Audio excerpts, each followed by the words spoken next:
Presented by Sanjeet Nirala Official। सुनु ये जान आते तर पाऊन ये दिल के दर्द बढ़ाऊन ये दिल के दर्द बढ़ाऊन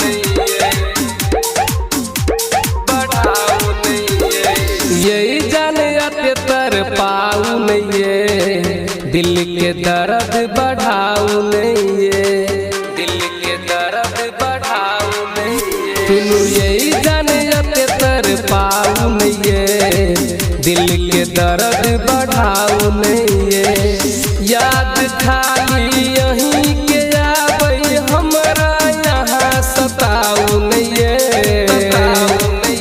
सुनु यही जाने आते तर पाऊ ये दिल के दर्द बढ़ाऊ ये यही जाने आते तर पाऊ ये दिल के दर्द बढ़ाऊ ये दिल के दर्द बढ़ाऊ ये दिल के दर्द बढ़ाऊ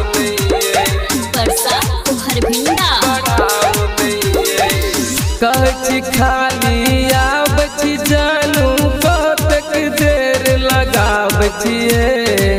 ससुरा से यहाँ कल है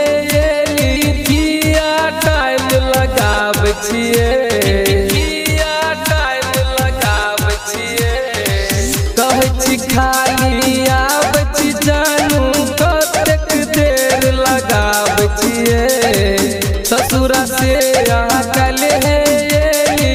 किया टाइम लगाबचिए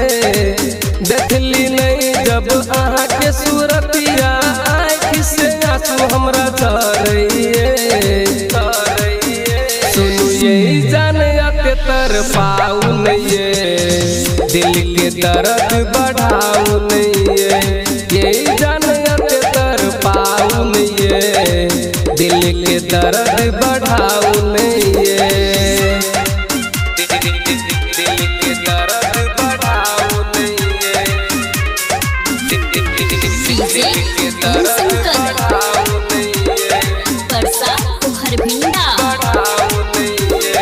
मिलला नहीं जब आबचिए झूठो के आस में बैठे छिए संजीत निराला नीरा जान के किया अपना बने छिए किया अपना बने छिए हाँ मिलला नहीं जब आबचिए झूठो के आस में बैठे छिए संजीत निराला नीरा जान के किया अपना बने छिए राइटर शिवम के दिल में जाके ना आगिया लगाऊ ये सुन यही जान आते तर पाऊ ये दिल के दर्द बढ़ाऊ ये यही जान आते तर पाऊ ये दिल के दर्द बढ़ाऊ ये मिक्स बाय दिलदार म्यूजिक 98 178 34 5 83।